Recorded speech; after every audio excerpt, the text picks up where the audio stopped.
Welcome to the Beyond Sugar Freedom podcast. I'm your host, Danielle Dame, holistic nutrition coach and speaker. Let's dive in. Hello, everyone. Welcome back to another episode here on the Beyond Sugar Freedom podcast. I'm so excited for today's guest and conversation. Dr. Richard Chambers is here with us today on the show. Hi, Richard. Welcome. Hey, Danny. Nice to be here. Hey, I'm so glad that you're here. And I'm so glad that our mutual friend, Maddie Lansdowne, connected us. He's been on the show a few times, so my listeners are familiar with him. And Maddie's been talking about you for years. Yeah. It's like, you have to have Richard on the show. And it's like, okay, of course I do. So I'm glad that you're here. And, before we dive too deep in today's, direction and topic, would love to just invite you to share. And I love starting out with a little bit of your story. What inspired you personally to get into the world of psychology and mindfulness and obviously all the other incredible things that you're doing? Yeah, so growing up, I was probably destined to become a mechanical engineer. I was always really interested. I was more interested in how my toys worked than actually playing with them. I'd pull them apart and try and put them back together in different configurations. And somehow I was just super interested in the mechanics of things and Technic Lego and stuff like that. And just got these subtle nudges from my dad, who's a very successful lawyer with his own law firm, and I think had a dream of having, my surname's Chambers, so it was Chambers and Company at the time. And I think in the back of my dad's mind was Chambers and Son or Chambers and Chambers or something.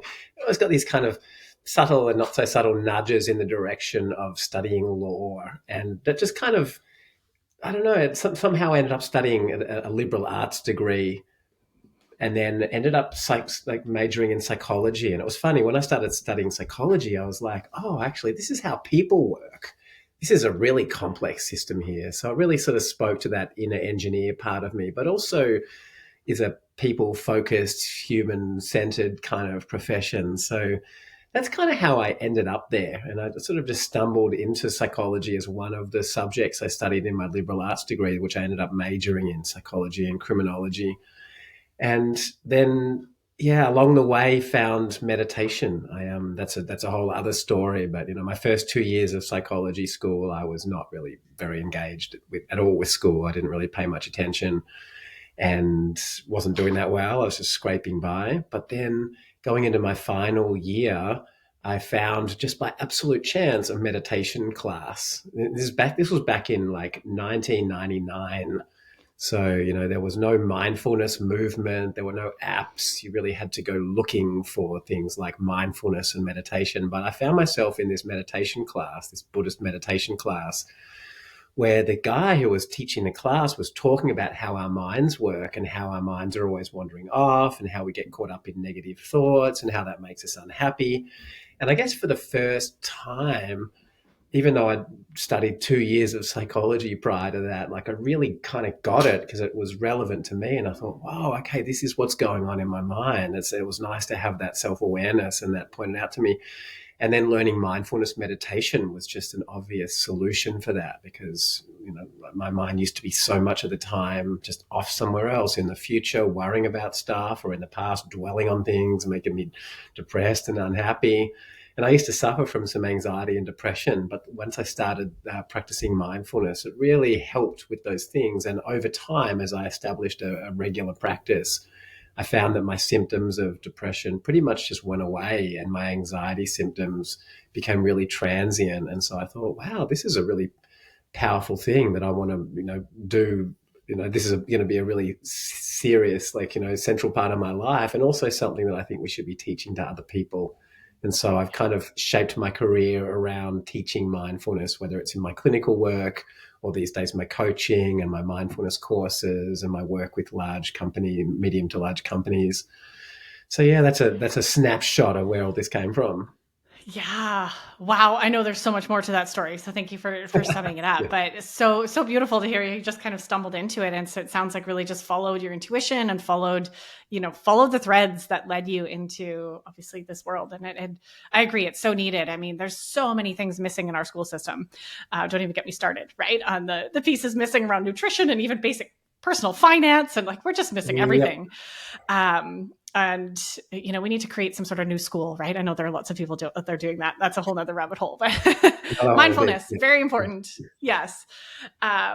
Okay, so this is a beautiful segue because you mentioned obviously struggling with depression yourself at times. And I know I have as well. And I think a lot of our listeners either are currently or know somebody, or have in the past been really struggled with this word depression.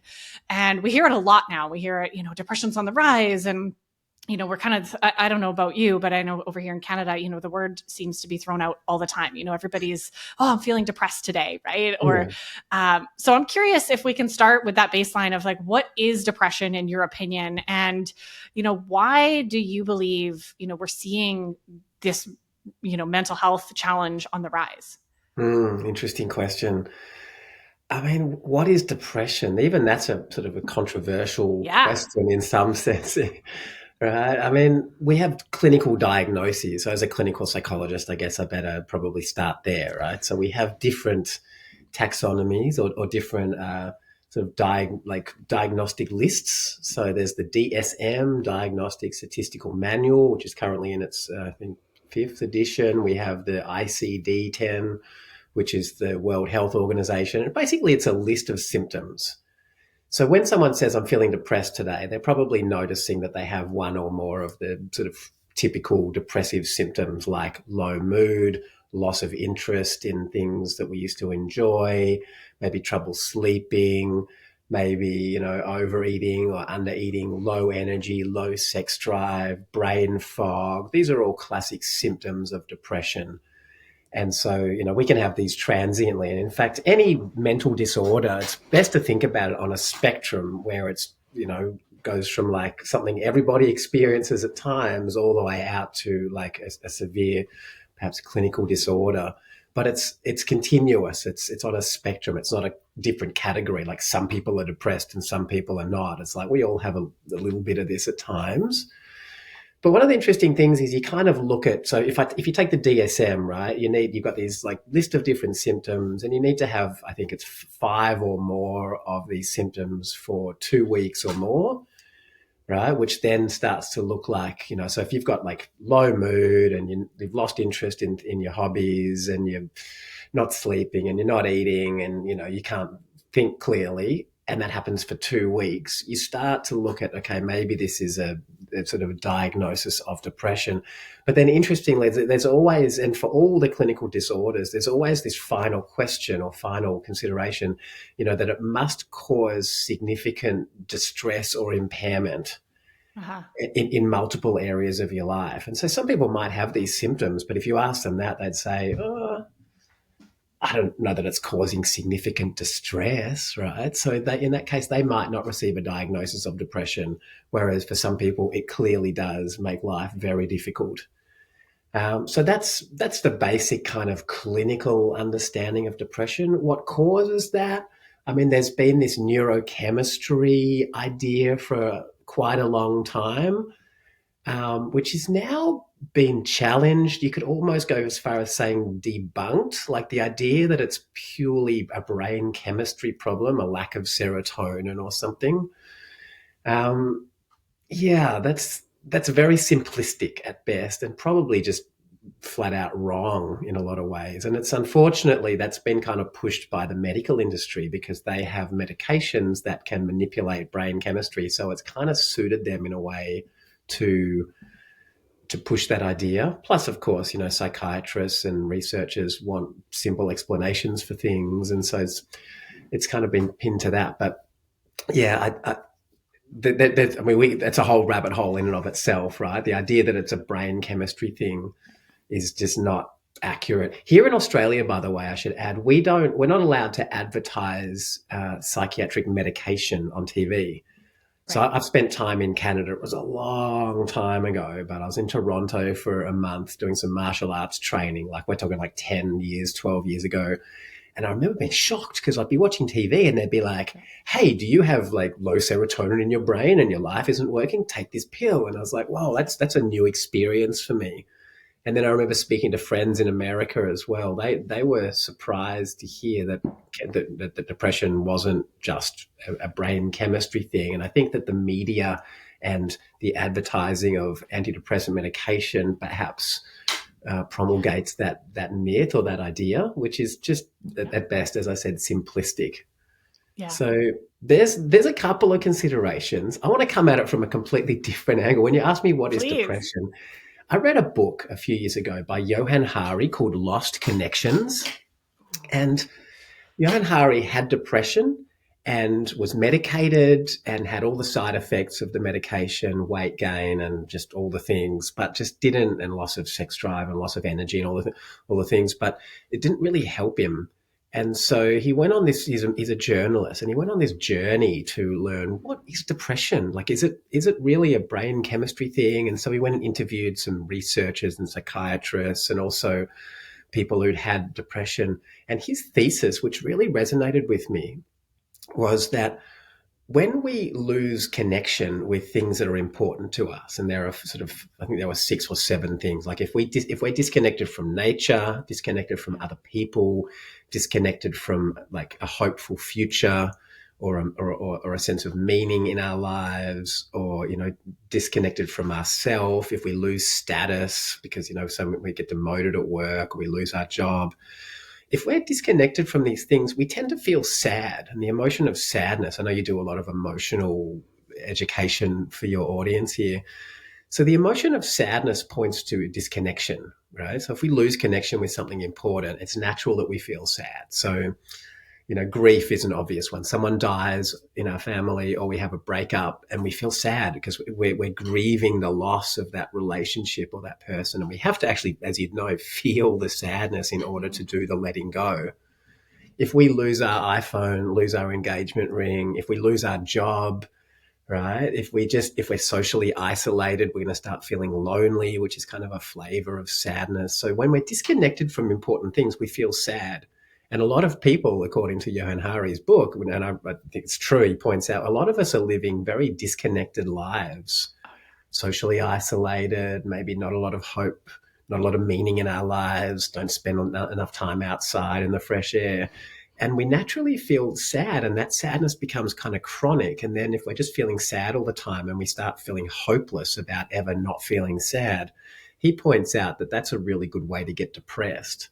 And so one of the ways, when I don't do much clinical work as a psychologist anymore. I mainly work as a coach and a trainer and facilitator. But when I was doing clinical work with people around depression, that was one of the conversations I would have with them. I'd be like, what are you disconnected from in your life, and how might we reconnect to you? And even just reaching out to friends and spending time in nature and just, doing and regaining a sense of meaning and purpose. These things have a massive impact on our mood, and it's a very powerful treatment for depression.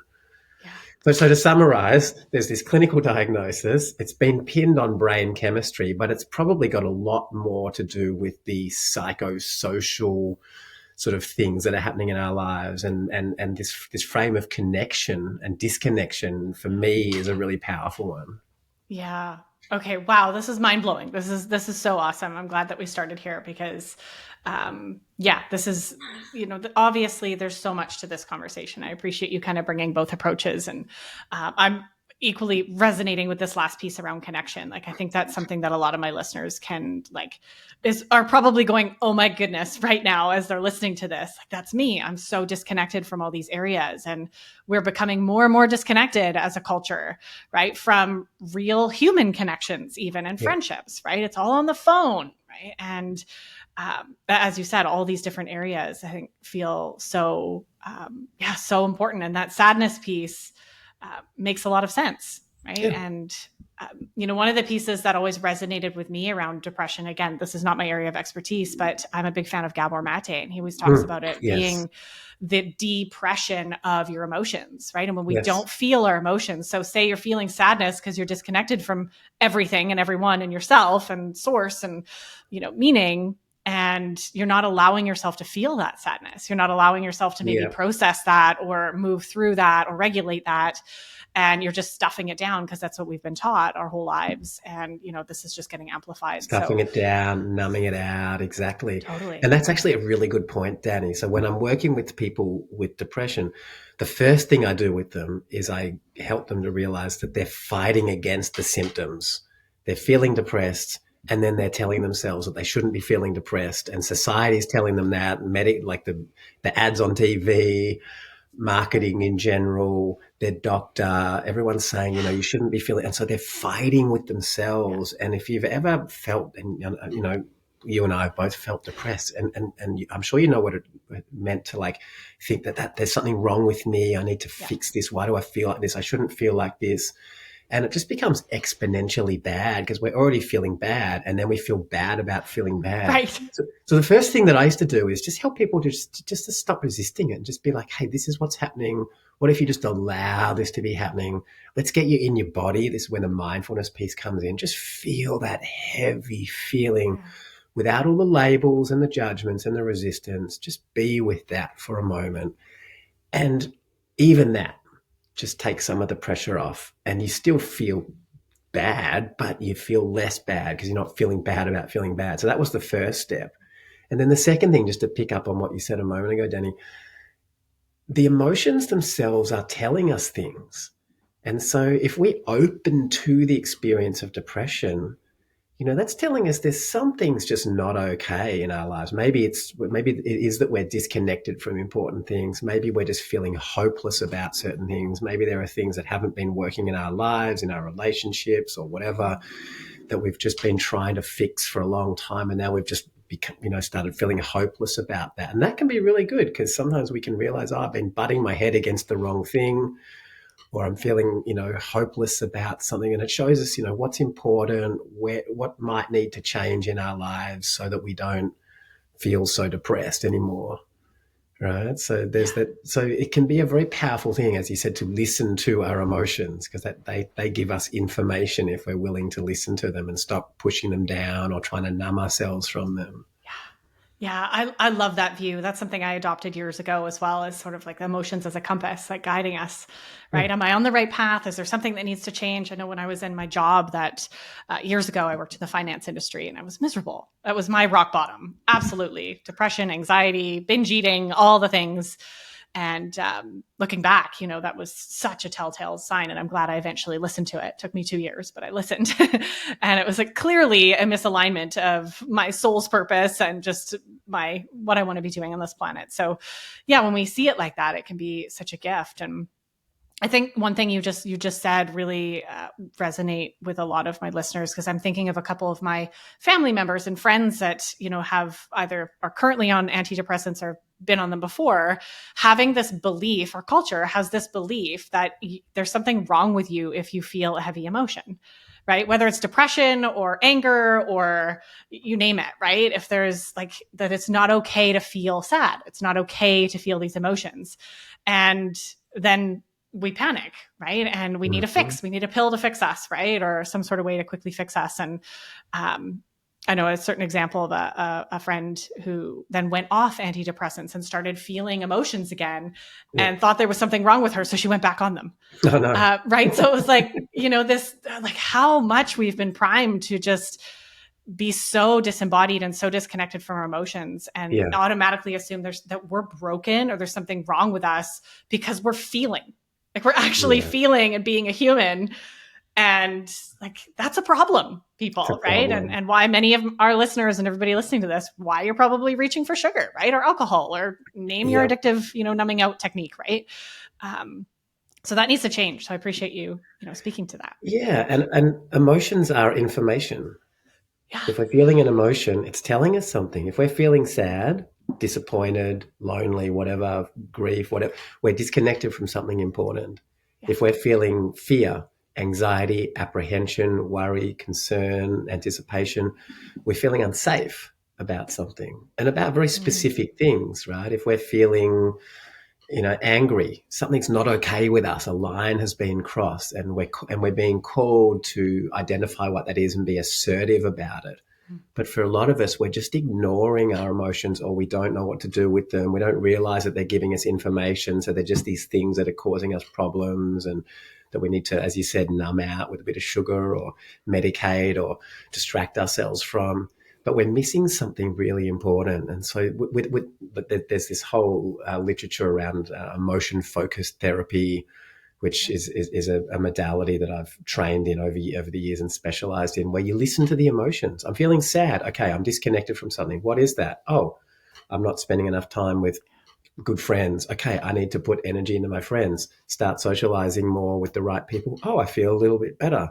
Interesting. I'm feeling anxious, maybe globally anxious, because once we feel anxious, the mind gets really scattered and then we have this diagnosis of generalized anxiety disorder, which is a really anxious mind it's like, I don't know what I'm anxious about. I'm anxious about everything. But if we start to really slow down and notice, okay, let's just allow this fear to be there in the body. Let's notice that it comes and goes a little bit. And now from that place, what are we specifically feeling unsafe around? Mm-hmm. Oh, there's no psychological safety at work. Oh, I don't have any relationship sort of stability or safety there. I'm feeling financially insecure, or there's job insecurity, or it's an existential thing.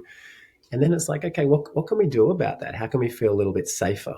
So listening to our emotions is really important. Yeah. And this is one of the problems, as you mentioned, with things like sugar, or let's keep going with the antidepressant example. It's not that antidepressants are bad or wrong, or that they don't have a place in treatment, but they cause emotional blunting. Uh-huh. And so because I do this emotion focused work, right, with my clients, where they're coming to me and I'm like, okay, first allow the depression to be there, then realize that it's there for a really good reason. Let's become detectives and figure out what is going on in your life that's just not okay, that you're feeling hopeless about, and let's do some practical things to change that. And then sometimes they'll come to me and they'll say, hey, my doctor's now suggesting I take antidepressants. What are your thoughts about that? And my thoughts about that, and I speak to them, I'm like, look, antidepressants are indicated if first of all, doctors will just give antidepressants very quickly. It's like the first line of treatment because it's easy.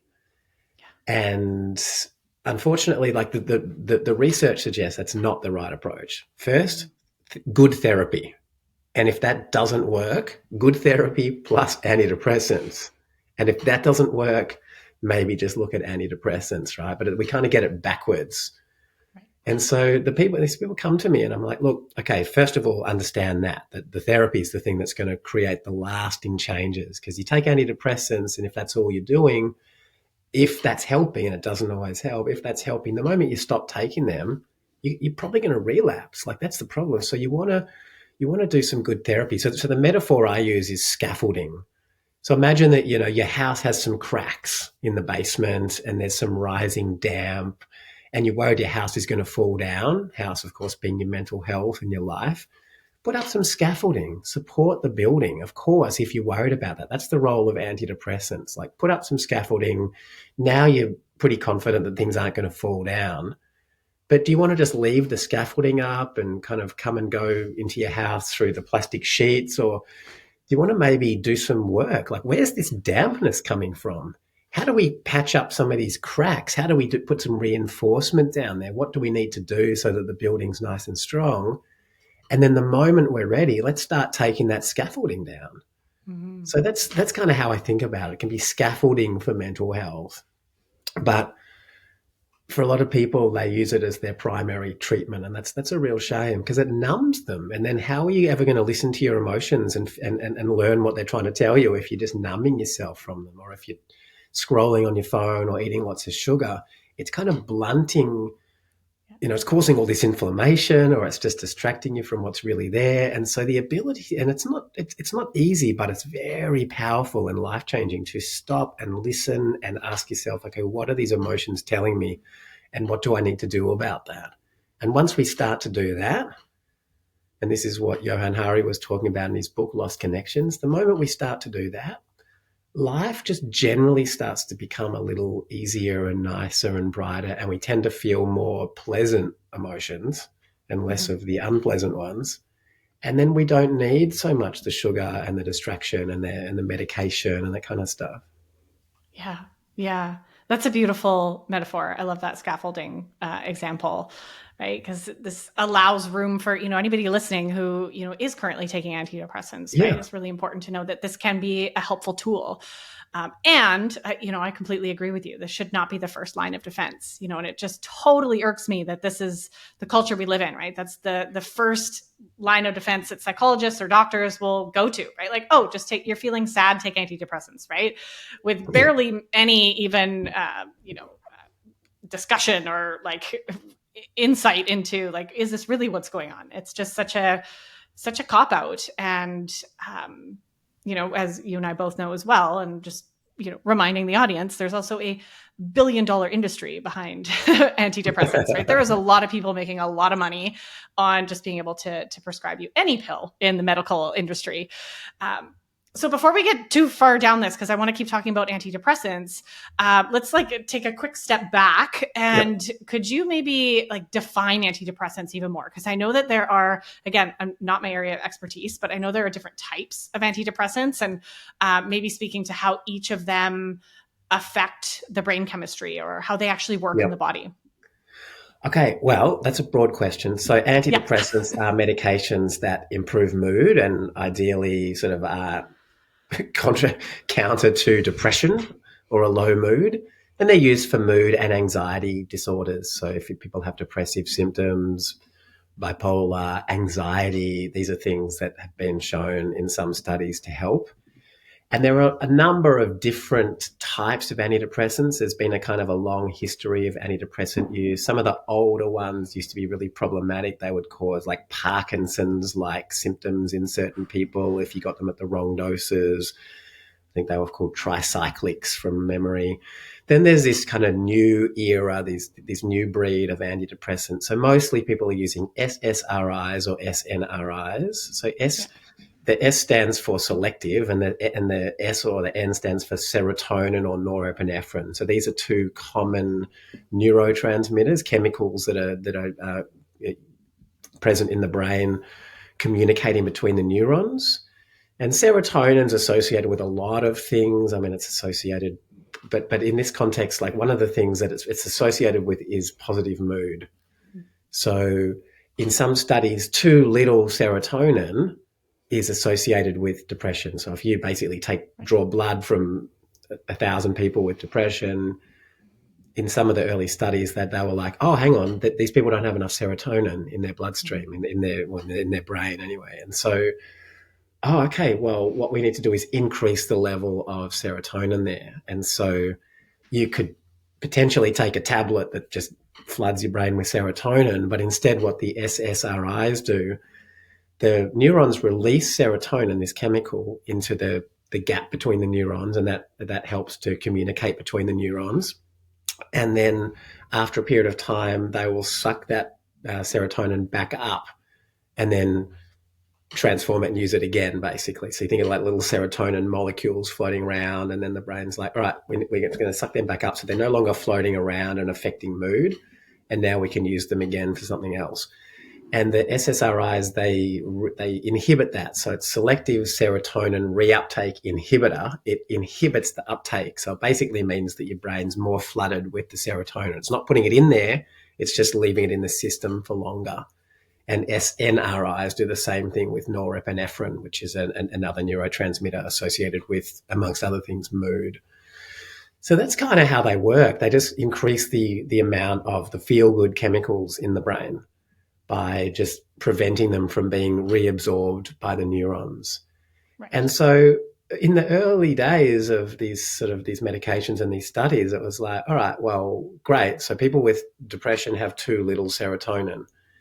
But then we started noticing, hang on a sec, people with too much serotonin also have depression symptoms. And so it became really unclear. And this is the whole thing. Like now it's like, well, it's not as, if it was a clear-cut case and every single study always showed that, then the message that the drug companies have, which is that depression is a neurochemical imbalance, too little serotonin in your brain, and we've got medication that will increase the amount of serotonin, which will cure your depression, that would kind of make sense. I mean, you'd be dependent on the medication forever, and you wouldn't be changing anything in your life necessarily.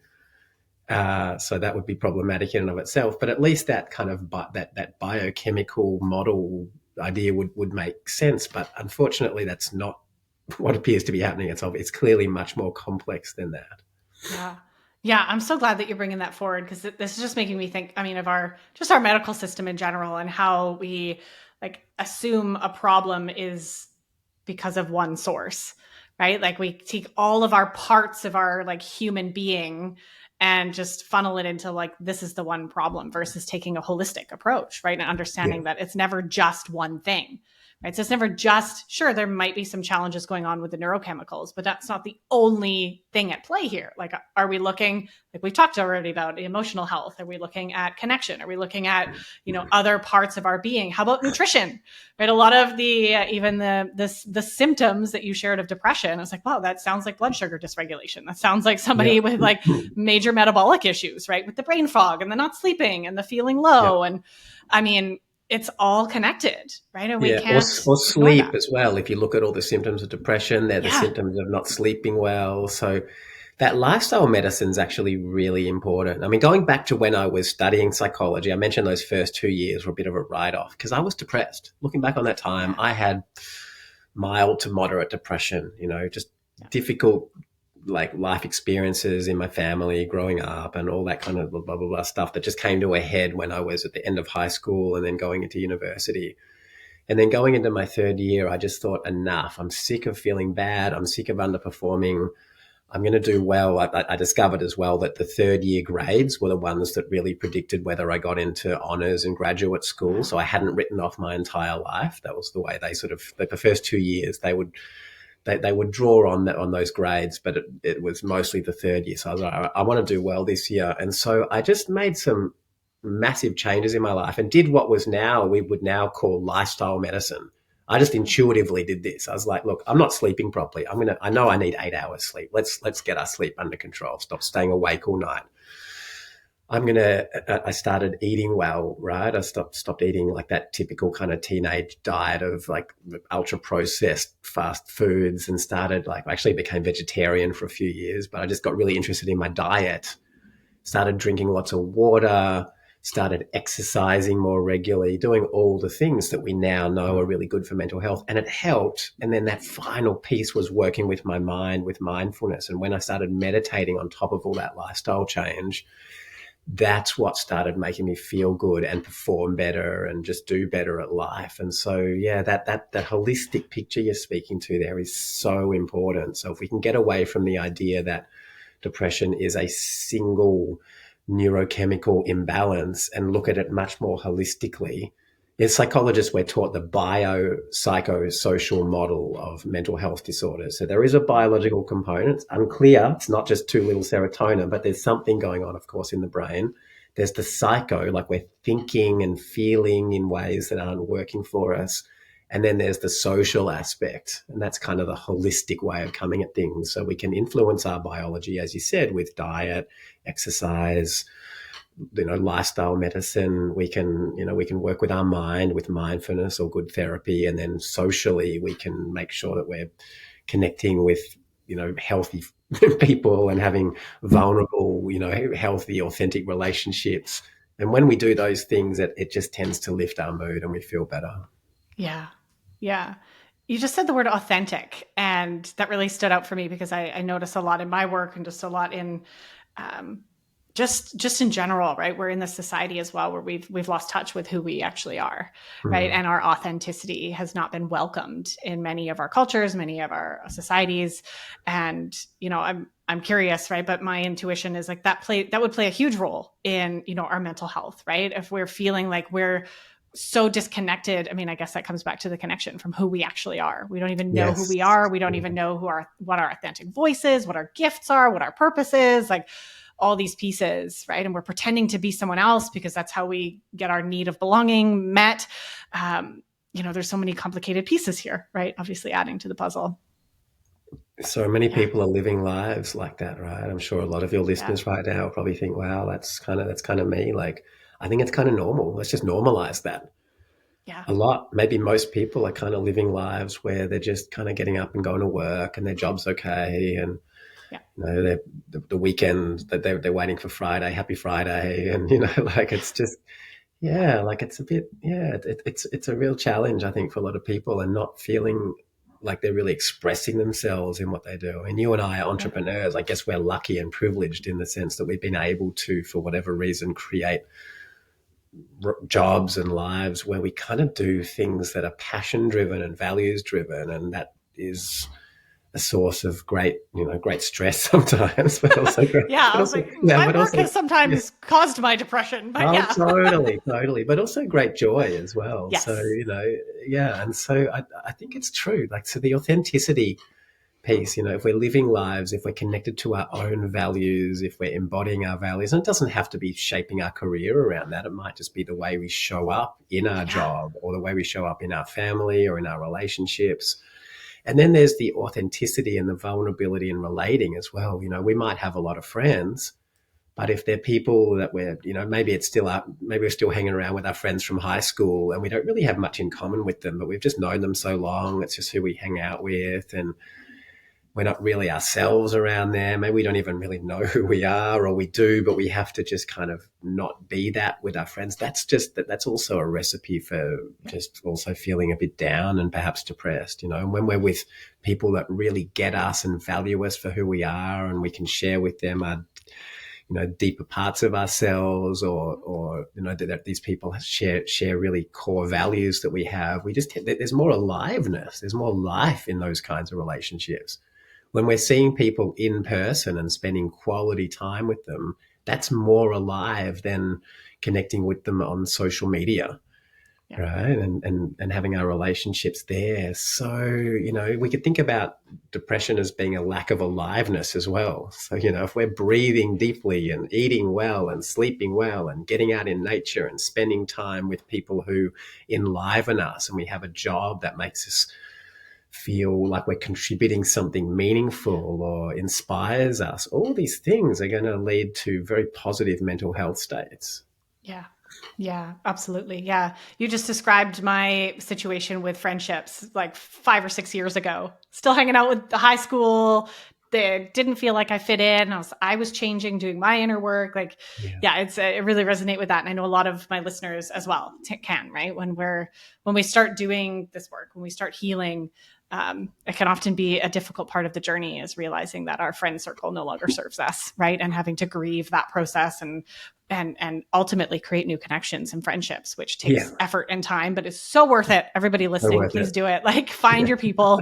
They're out there. And it's like just a different level and depth of trust and safety, even in relationships, and healing together. And it's just really beautiful. So okay. So before we shift gears and wrap things up, I want to make sure we talk about this, because you've already beautifully mentioned so many wonderful alternative ways that we can support our mental health, support depression, right? That maybe don't need to involve immediately going to a drug, right? Going to therapy, mindfulness, nutrition, movement, sleep, like all the key pillars to health, go figure, right? Let's throw in the mix here a curiosity around microdosing. So I want to bring this in because I know you and I have also had conversations about psychedelics, and we're both in that world in our own ways, and you have experience there. I know one of the things that I've heard along, my journey, and, I can't cite them here right now off the top of my head, but I've been to conferences where, Paul Stamets and other, well-known names in the space have spoken to the role of microdosing possibly being even more effective than antidepressants in terms of supporting our brain chemistry and supporting mood and support. So I'm curious your thoughts on that, and, what you've seen, take this wherever you want to go, but in terms of microdosing, usually with psilocybin, that's kind of, I think, what's mostly being studied, or even macrodosing. I also am a firm believer in, these psychedelic journeys being such massive healers when it comes to big things like PTSD and depression and addiction. And so there's a lot in there, but I want to throw the ball over to you and hear your thoughts and welcome, any of those pieces as a tool for anyone who's listening that may want to research that a little bit more. Great. So it's interesting, right? So when you've asked me, this was maybe a month or two ago when we had our first chat, and you asked me about microdosing, I hadn't kept up to date with the microdosing research. So I had short summary of my story, I had a company offering psychedelic retreats in the Netherlands that went out of business like 2 years ago. So I spent 4 years ago, I started running this company and became an expert in the science, because we were offering evidence-based, effective, safe, legal retreats for people that wanted to use psychedelics in the most effective and safe way possible. And so we became one of our team members is doing a postdoc in psychedelics, and so I became a kind of for a moment there, sort of a bit of an expert in the psychedelic research, which is all pretty new actually. And so 2 years ago, I remember the microdosing research was really weak. Like there was no real evidence that it was producing anything good, and the studies were really inconclusive. But after we had our chat, I went back and did a literature review in preparation for the podcast, and realized that, in that 2 years since I was involved in the retreat, there's actually like a fair bit of research coming out now. And we're starting to see our first meta-analyses as well, which is really... That's for your audience, if they're not aware, there are different qualities of research. There are surveys where you just ask people, do you microdose? Oh, you do? Okay, great. Could you fill out this questionnaire about your mood and anxiety symptoms? And then you make an association, but it's really weak because you don't know like what dose they're taking or like what the other factors are. And then, of course, you can start running more controlled trials where you're giving people a certain dose of psychedelics and very small, microdosing trial. And then, doing surveying their mood. So then you got a bit more control. And then you can make these studies better and better and better. You can randomize them and look at a very similar group of people split in two. One group microdoses, one group doesn't, compare them. And then, of course, once you start getting solid trials, particularly the randomized controlled trials, when you have enough of them, you can do what's called a meta-analysis, where you take all the existing studies and just analyze the data and look at the overall trends. And so you can get meta-analyses. So we've even got meta-analyses now of microdosing. And the results they look kind of promising, but all the studies finish by saying, look, inconclusive, there's something here, probably more research is indicated. That's usually how science goes when they're doing a good job of it early on. Pretty inconclusive. Unfortunately, it's very hard to control because most of these studies are naturalistic, meaning that they're not because of legal legal reasons, amongst others. Like it's really hard to you can't give people small amounts of psilocybin in most countries and get them microdosing. That's just not going to fly. So you have to, by definition, look at people who are getting their own and you don't really know what they're taking or how much or what the other factors are. And that's part of the problem here. The macrodosing research is different. In clinical trials now with certain substances in certain parts of the world, we can there's been this kind of thawing of the ideological war on drugs, the rescheduling, it's called, of certain psychedelics from totally illegal, cannot be used under any circumstances, to we can use them in specific circumstances. So then these trials are popping up where people with major depression or PTSD or whatever are given certain large doses of psychedelics. And there you can actually have a doctor prescribing and giving the psychedelics, so you know exactly what they're taking, you know exactly what the dose is. You can screen for comorbidities and like other factors. So, but the microdosing research it's inherently problematic, as I said, because people are just kind of doing whatever they're doing, and you're just trying to sort of get a sense of what are they doing and what impact is that having on mood and cognitive function. But it does seem like there's something there. In the last 2 years, the research has been pointing to there seems to be something good about that. We don't know exactly what it is yet. These classic psychedelics, so psilocybin, LSD, these like the things that are not like, there are other psychedelics like MDMA and ketamine that are a bit different, but a lot of them they work on the 5-HT2A receptor, which is serotonin. So they impact serotonin. So once again, we're back to the whole antidepressant thing. It's manipulating serotonin levels. Maybe that's why it's working. But it's also likely that it's doing a whole lot of other things in the brain. It's creating brain plasticity. So it's making the brain more flexible so that we can embed new behaviors or perhaps come out of fixed mindsets and belief systems. And so at the moment, we don't really know. It seems to have an effect. We don't know why. It might be manipulating brain chemistry. It might be improving plasticity so we can rewire our brain and change our behaviors and our thinking. It might be connecting us with in my experience, I've had periods of time where I microdose. Like I feel more connected, especially with something like psilocybin. I feel more in my body, more connected to my emotions. So stuff comes up, which I have to process. But then also, as we were talking before, I can listen to my emotions and use them as information.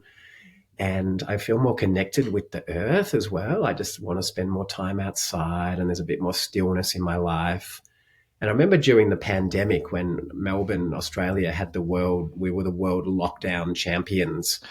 Like we had so many days in lockdown, it was ridiculous. Like for about 3/4 of that time, I was microdosing on psilocybin. And I remember talking to a friend of mine, one of my best friends. He was also doing the same thing. And we were talking about it. And around us, everyone was feeling really depressed and people were really starting to fall apart. And we were kind of feeling kind of good. And we felt weird. And we're like, oh, it's nice to have someone I can talk to about this. Like, you know, because you feel kind of guilty. Everyone's like, oh my God, you know, because people were losing their jobs and that we were stuck inside and there was all this stuff going on. And so to be feeling kind of okay during that time was a bit taboo. But I was talking to my friend. I'm like, oh my God, I'm the same. Like I feel, what do you think it is? And he's like, I think it's, he put it down to microdosing. And I was like, oh, I wonder. And we realized that we were focusing on what we had control over and staying focused on the positive things in our life. Like I used that time to build my online business and transition things to a place where I can now be a digital nomad and live in different parts of the world. Staying focused on the positives. So just subjectively, I just wanted to throw that in the mix as well, that maybe it does help us to focus on the positives. Maybe it helps us to be a bit more flexible in our minds. Maybe it helps to connect us with our bodies and our emotions, be more connected with nature. My intuition is, or maybe even connected with, you know, a sense of something bigger than us, because large dose psychedelics often create that sort of transcendent experience where we're kind of communing with God for a moment. And in fact, the macrodosing studies show that the larger that sort of connection with God, kind of transcendent experience, the larger that experience is, or the ego dissolution, which allows us to sort of merge with something bigger than ourselves and our own limited way of seeing things, the bigger that is, the stronger the effect and the longer lasting the effect of the psychedelic on our mood and well-being. Mm-hmm. So perhaps at low doses, it's just doing a little bit of that. We don't know. You know, it's a very promising area of investigation. And I'm sure a lot of your listeners will already be microdosing or will know someone who's doing that. And yeah, I'm sure that some of them might be able to resonate with what we're saying here. Like just, yeah. Yeah, that's incredible. I loved everything you shared. Thank you for that. And I'm glad that, you know, our conversation prompted you to go and look into a few things. I didn't have a chance to do that before our chat. So, yeah, this is a relatively new area of study. And like you said, there's a lot of potential here on a lot of things. We need more time, right, to obviously study these in proper ways. And that's happening, you know, here in BC and Canada, right? There's a massive renaissance of, like, I think so much is happening here in Vancouver area and, you know, and in BC specifically. And I know in some of the states, California and Oregon, you know, there's big shifts happening here and it's really exciting. And, you know, one of the things that you spoke to that, you know, and I you know, really resonate with a lot of what you shared in your sort of personal history with microdosing, you know, I really resonate with as well.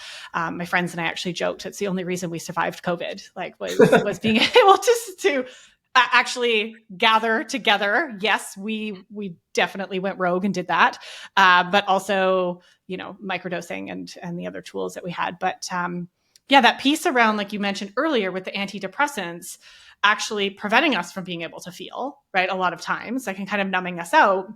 And here is something that actually allows us to potentially continue doing, like, staying connected to our body, continuing to do the inner healing or the inner work, while also having a little bit of a mood support, right? A little bit of that lift, like that connection with nature, that connection with ourselves, that grounded feeling, and that like that little bit of like sparkle, right? That kind of comes forward. And I've experienced that as well. So I personally am very excited about the direction of, all the healing with psychedelics and pathogens and all the other types of obviously medicines that are being studied, and both on micro and macro scales. And it'll be neat to see how things continue to unfold in the coming years. So I appreciate your thoughts on that. It's an exciting time, isn't it? Yeah, it is. Yeah, it feels really hopeful and really really exciting for people who want to do the healing, right? And who are ready and willing to do the work, because it's not for the faint of heart. It's big. It's big work. Yeah. And it needs to be done skillfully, I would add. Yes. And well supported and in a safe environment and setting and all the things that are definitely vital. And we've talked about that on the podcast. So, this has been incredible. I want to be respectful of your time. We could absolutely chat forever. I have so many more questions for you. We'll have to have you back on the show. But for the time being, where can everybody come and connect with you, find more about what you're doing in the world, and hopefully maybe send you a message? Great. So best way would just be drrichardchambers.com, drrichardchambers.com, which is my website. You can contact me through there. I've got a lot of resources, all my books and articles, research, free meditations, whole range of things. And it also talks about what I do, which is primarily these days, I do offer coaching. So for anybody who's interested in some life coaching or leadership coaching, I offer that. And I also get into businesses and help embed cultures of sustainable peak performance and conscious leadership, not usually using psychedelics, using mindfulness and other evidence-based tools. So that, just feel free to jump on my website and have a look. There are links to my socials there as well, so you can also follow me through that. But that'll be the place to go. Amazing. I'll, of course, make sure all those links are linked down below, and hope one day that, you'll expand over here into the Americas and Canada and the US. I mean, a lot of my listeners are here, and we'll be, planting that seed, and hope that you make your way over here one day to continue this amazing Zoom gets me over there immediately. So I'm available. True. Yeah. Well, thank you so much, Richard, for being here and for your wisdom and your expertise. I've really enjoyed it. It's just such a great chat. Thanks for inviting me on. Love having chats like this. Hopefully there's been some useful insights or something for your audience there, and look forward to being back on in the future. Yeah, I'm sure they got a lot out of this, 100%. And please reach out to Richard, let him know, what really resonated from the show. You can find him on all the social channels. And thank you, everybody, so much for tuning into another episode. We'll see you on the next one. Thanks for tuning in to another episode. If you're loving what we talked about today, please remember to subscribe, leave a 5-star review, and share this episode with someone you love. It helps me incredibly reach more people and help more women who need this information. And if you're ready to go deeper into discovering your unique root causes and patterns keeping you hooked on sugar year after year, be sure to come and check out the brand new free root cause quiz that will give you actionable items to finally begin healing your relationship with sugar from the inside out. You can find the link to download this quiz and other amazing resources in the show notes below. I also wanted to just take a quick minute to share a disclaimer. The information provided in this podcast is for general purposes only and is not at all intended to be professional medical advice, diagnosis, or treatment. And as much as I do my best to bring you up-to-date and accurate information, please remember that I'm also sharing my opinions, stories, and ideas that are ultimately not supported by mainstream science. My personal advice should not be taken as professional advice, and you are always encouraged and advised to consult with your own healthcare practitioner before making any changes to your health and wellness routine. This podcast is intended to inspire and offer you alternative views to healing your relationship with food, mind, and body. It is up to each listener to take responsibility for their own health and wellness decisions. I hold no liability or responsibility for your results or lack thereof.